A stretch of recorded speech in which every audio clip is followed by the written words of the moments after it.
I've been watching the Rupert Lowe debacle unfold, and it's a very interesting game of politics it's been playing at the moment. And I've got my own take on it, and I think I'd like to share it because I've not heard anyone else talk about it. And I don't know if they're simply keeping their allowing Rupert to keep his powder dry, or if it's a unique perspective. No, he's been accused of bullying and harassing Zia Youssef, and that's gone to the police, and I believe there's now a police investigation. And in the meantime, the party has suspended him, and the indication is that he's going to be let go from reform no matter what actually happens. And I think this police investigation is actually going to go nowhere, and in effect he's going to come out of this clean. And but while he's in the wilderness, I think Rupert Lowe is he's probably not an idle man. He doesn't come across as that. And there's a few ways that this can play out. Rupert can either simply sit as an independent MP and just work his time as a backbench MP. And I don't get the impression he's going to do that. He could actually be let back into the party, and he remains a Reform MP, and he just continues as a Reform MP. I don't think that's going to happen either. I think either out of shame they're going to return him to the party as a full member, or he could actually be kicked out of the party. I don't think that makes much difference. My view is that while he's out of the party in effect, I think he's doing the same thing as Trump did. He's building a coalition. You could say a coalition of the competent. And by the time he's let back into the party, one way or another, he is going to have all these people with him that are basically going to be halfway to a ready-made government.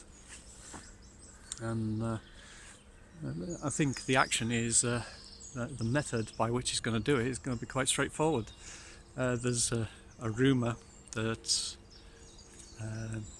Elon Musk is going to provide some financial backing to Rupert Lowe, and the rumour at the moment is that he's going to set up a new party.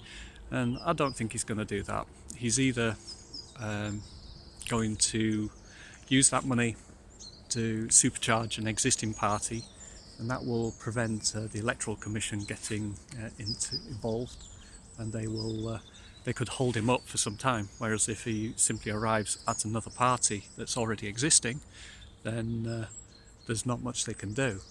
And I don't think that's going to happen either.